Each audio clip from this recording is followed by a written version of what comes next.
26واں پارہ سورۃ الحجرات آیت نمبر 2۔ اعوذ باللہ من الشیطان الرجیم، بسم اللہ الرحمن الرحیم۔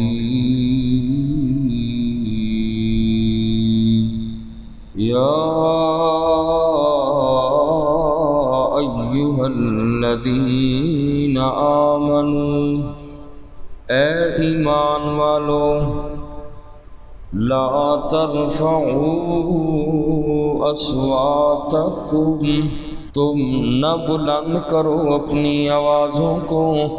فوق صوت النبی،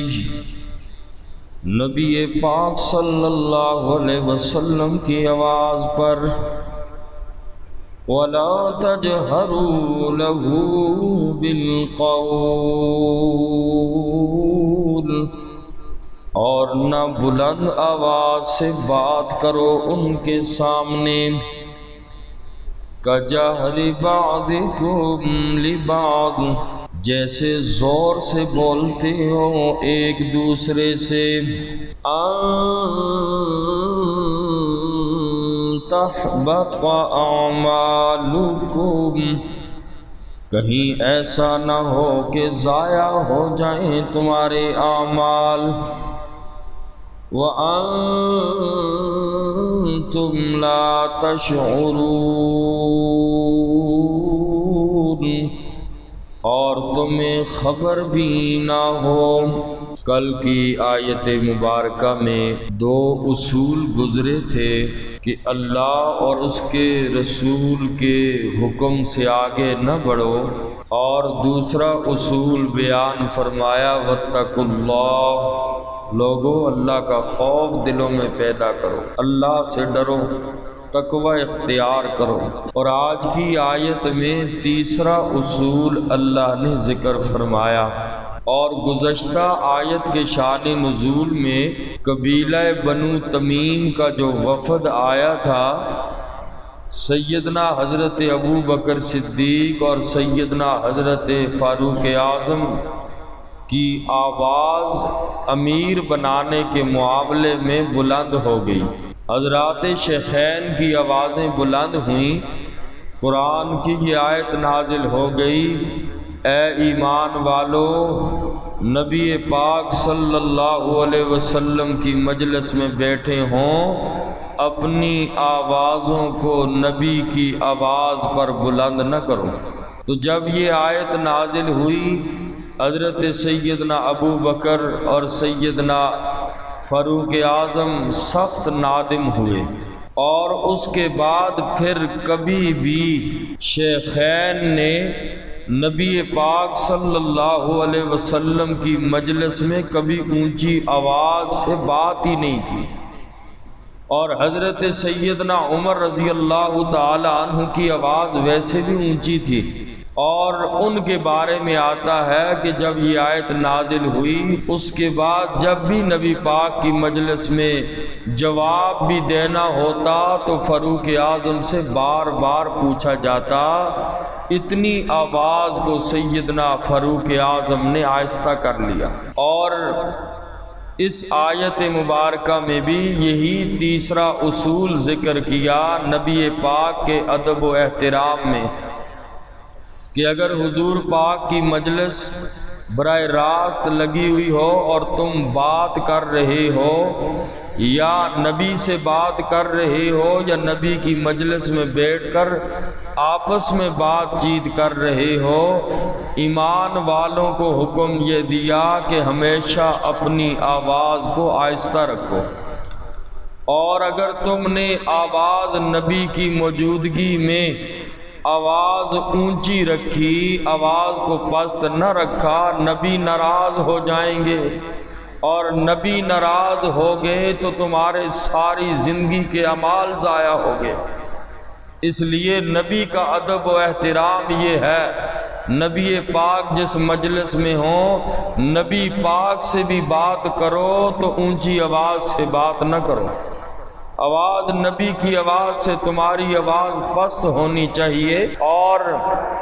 یا تم آپس میں بات کرو تو اس انداز کی بات نہ ہو کہ آواز مجلس میں نبی کی آواز سے بلند ہو جائے۔ مفسرین فرماتے ہیں جس طرح رسول اللہ صلی اللہ علیہ وسلم کی زندگی میں آپ صلی اللہ علیہ وسلم کا ادب کرنا ضروری تھا، اسی طرح آپ صلی اللہ علیہ وسلم کے بعد آپ کی احادیث مبارکہ پڑھتے اور سنتے وقت ادب کا لحاظ رکھنا چاہیے، کیونکہ بات تو نبی پاک صلی اللہ علیہ وسلم ہی کی ہو رہی ہے اور آقا کے ارشاد ہیں، تو اس لیے نبی پاک کی احادیث کو بھی اسی انداز میں ادب سے سنا جائے۔ اور اسی طرح اگر کوئی حضور علیہ الصلوۃ والسلام کے روضہ انور پہ حاضری ہوتی ہے، اللہ تعالی ہم سب کو بار بار روضہ انور کی مسجد نبوی کی بیت اللہ کی حاضریاں مقبول نصیب فرمائے۔ تو اگر کسی آدمی کو حضور علیہ الصلوۃ والسلام کہ روضہ انور پر جانے کی سعادت مل جاتی ہے تو وہاں بھی آقا کا ادب ضروری ہے، اونچی آواز سے وہاں بھی بات نہ کرو۔ تو بہرحال اس آیت مبارکہ میں نبی پاک صلی اللہ علیہ وسلم کی مجلس کے آداب ذکر کیے، اور کچھ لوگ نبی پاک صلی اللہ علیہ وسلم کے بارے میں عقیدہ یہ رکھتے ہیں کہ نبی حاضر اور ناظر ہیں، یعنی نبی پاک صلی اللہ علیہ وسلم حاضر بھی ہیں ابھی مجلس میں اور دیکھ بھی رہے ہیں۔ بعض لوگوں کا یہ نظریہ ہے، حالانکہ یہ صفت اللہ کی ہے، نبی ہر جگہ حاضر ناظر نہیں ہے، موجود نہیں ہے، یہ صفت اللہ کی صفت ہے۔ اور بعض لوگ پھر اپنا پروگرام کرتے ہوئے کیا کرتے ہیں، ایک سیٹ خالی چھوڑتے ہیں کہ یہاں نبی پاک کی آمد ہوگی، اور پھر شرم نہیں آتی کہ نبی کو حاضر ناظر سمجھ کے اور کہتے ہیں نبی آگے ہیں، اس کے باوجود پھر لاؤڈ سپیکر کھول کے نبی کی آواز سے اونچی نعتیں پڑھنا، تقریریں کرنا، ایسے لوگوں کے تو سارے اعمال ضائع ہو گئے۔ لہذا اگر یہ عقیدہ رکھتے ہو نبی کا حاضر ناظر والا، پھر اعمال کوئی ایک باقی نہ بچا۔ تو اس لیے یہ صفت تو ویسے اللہ ہی کی ہے، نبی کی یہ صفت نہیں ہے حاضر ناظر ہونا، ہر جگہ دیکھنا بھی، ہر جگہ موجود ہونا، یہ اللہ کی صفت ہے۔ اور اگر نبی کی صفت مانتے ہیں پھر لاؤڈ سپیکر کھول کر اونچی آواز سے نبی کے سامنے پھر یوں آواز سے پڑھنا، ان تحبط اعمالکم، پھر اعمال تمہارے سارے ضائع ہوگے، تم نبی کے گستاخ ہو، نبی کی بے ادبی کی ہے۔ ان تحبط اعمالکم، یہ کہ تمہارے سارے اعمال ضائع ہوگے۔ تو بہرحال اس میں یہ ادب فرمایا کہ نبی پاک صلی اللہ علیہ وسلم کی موجودگی میں اپنی آوازوں کو بلند نہ کرو، اسی طرح نبی پاک کے سامنے ایسی بے تکلفانہ گفتگو بھی نہ کرو کہ جیسے تم ایک دوسرے کے سامنے بلند آواز سے گفتگو کرتے ہو۔ اگر تم نے ایسا کیا، قرآن کہتا ہے تمہارے اعمال ضائع ہو جائیں گے۔ فرمایا یا ایھا الذین آمنوا، اے ایمان والو، لا ترفعوا اصواتکم، نہ بلند کرو تم اپنی آوازوں کو، فوق صوت النبی، نبی پاک صلی اللہ علیہ وسلم کی آواز پر، وَلَا تَجْهَرُوا لَهُ بِالْقَوْلِ، اور نہ بلند آواز سے بات کرو آپ صلی اللہ علیہ وسلم کے سامنے، كَجَهْرِ بَعْضِكُمْ لِبَعْضٍ، جیسے کہ تم زور سے بولتے ہو ایک دوسرے سے، أَن تَحْبَطَ أَعْمَالُكُمْ، کہیں ایسا نہ ہو کہ ضائع ہو جائیں تمہارے اعمال۔ نبی کی بے ادبی اور گستاخی نہیں کرنی۔ نبی پاک صلی اللہ علیہ وسلم کی موجودگی میں اگر آوازوں کو اونچا کر دیا، ان تحبط اعمالکم، تمہارے سارے اعمال ضائع ہو جائیں گے۔ وَأَنتُمْ لَا تَشْعُرُونَ، اور تمہیں خبر بھی نہیں ہوگی، اعمال ساری زندگی کے ختم ہو جائیں گے۔ ان الذین، بے شک وہ لوگ، یغضون اصواتہم، جو نیچی رکھتے ہیں اپنی آوازوں کو، عند رسول اللہ، رسول اللہ صلی اللہ علیہ وسلم کے پاس، اولئک الذین امتحن اللہ، یہی وہ لوگ ہیں جن کو اللہ نے منتخب کر لیا، قلوبہم، ان کے دلوں کو، للتقوی، تقوی کے لیے، لہم مغفرۃ واجر عظیم، لہم مغفرۃ، اور ان لوگوں کے لیے بخشش ہے، واجر عظیم، اور بہت بڑا اجر ہے۔ اس آیت مبارکہ میں حضور صلی اللہ علیہ وسلم کا ادب کرنے والوں کی اللہ نے تعریف فرمائی ہے کہ وہ لوگ جو رسول اللہ صلی اللہ علیہ وسلم کے پاس اپنی آوازوں کو نیچا رکھتے ہیں، اللہ نے ان کے دلوں میں ادب کی تخم ریزی فرمائی ہے، اور ان کے دلوں کو اللہ نے تقوی کے لیے منتخب فرما لیا، اور فرمایا لہم مغفرۃ واجر عظیم، ان لوگوں کے لیے مغفرت بھی ہے اور اجر عظیم بھی ہے۔ یہ صحابہ کی اللہ نے صفت بیان فرمائی۔ ایک صحابی ہیں، ان کی آواز قدرتی اونچی تھی۔ جب یہ آیت نازل ہوئی، گھر کے اندر دبک کے بیٹھ گئے کہ ایسا نہ ہو کہیں مسجد نبوی میں جاؤں اور آقا کی آواز سے اونچی ہو جائے، اور آواز میری ویسے بھی فرمایا اونچی ہے۔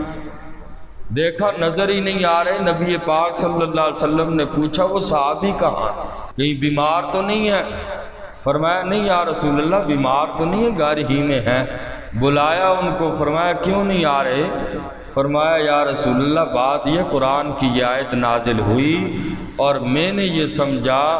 ایسا نہ ہو کہ میرے بھی ساری زندگی کے اعمال ضائع ہو جائیں۔ تو اس موقع پر آقا علیہ الصلوۃ والسلام نے فرمایا کہ یہ تو قدرتی آواز ایک الگ چیز ہے، لیکن نبی کی بے ادبی میں یہ نہیں آتی کہ ایک بندے کی آواز ہی بالکل اونچی ہے۔ تو بہرحال بعض لوگ روافظ میں سے یہ لوگ، یہ چونکہ آیات حضرت شیخین کے بارے میں نازل ہوئی ہیں، لا ترفعوا اصواتکم فوق صوت النبی، حضرت ابو بکر صدیق اور حضرت فاروق اعظم کے بارے میں، تو اس وجہ سے وہ لوگ کہتے ہیں کہ ان دونوں کا معاذ اللہ ایمان نہیں ہے، ان کے سارے اعمال ضائع ہو گئے۔ اگر انسان ان آیات پہ غور کرے تو اللہ پاک نے ان کے ایمان کو انہی آیات میں ثابت کیا ہے، اور جیسے کہ یہ لوگ کہتے ہیں ان کا ایمان ہی نہیں، اللہ نے ہر آیت سے پہلے فرمایا یا ایھا الذین آمنوا لا ترفعوا اصواتکم، اے ایمان والو، ایمان تھا تبھی تو ایمان والے فرمایا کہ آئندہ کے بعد اپنی آوازوں کو بلند نہیں کرنا۔ تو سیدنا حضرت ابو بکر صدیق اور فاروق اعظم کا ایمان اسی آیات سے ثابت ہے، یا ایھا الذین آمنوا، اے ایمان والو، اللہ نے ایمان والا فرمایا ہے، لہذا ان کے ایمان میں شک کفر ہے۔ اور دوسری بات یہ ہے کہ جس وقت دونوں شیخین حضرات کی آوازیں بلند ہوئیں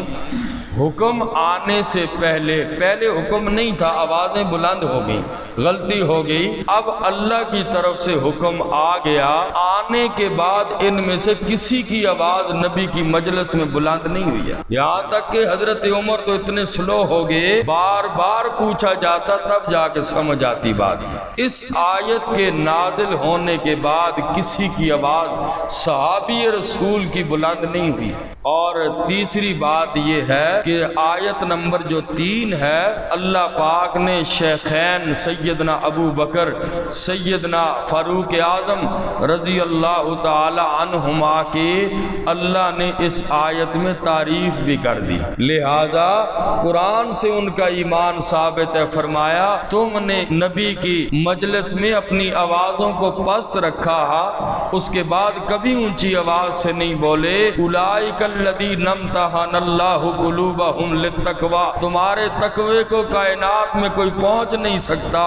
اللہ نے تمہارے دلوں کو جانچ کے تمہارے دلوں میں تقوی رکھ دیا، منتخب کر لیا تمہارے دلوں کو تقوی کے لیے۔ رب فرما رہے ہیں ان کے دلوں میں تقوی میں نے ڈالا، جس کے دل میں رب تقوی ڈالے اس کے ایمان میں بلا شک کیا، لہم مغفرۃ و اجر عظیم، ان صحابہ کے لیے فرمایا بخشش بھی ہے، یہ جو کمی کوتاہی ہوگی میں رب نے معاف کر دیا، اس وقت حکم نہیں آیا تھا، اور و اجر عظیم، اور ان کے لیے اجر عظیم ہے۔ اللہ تعالیٰ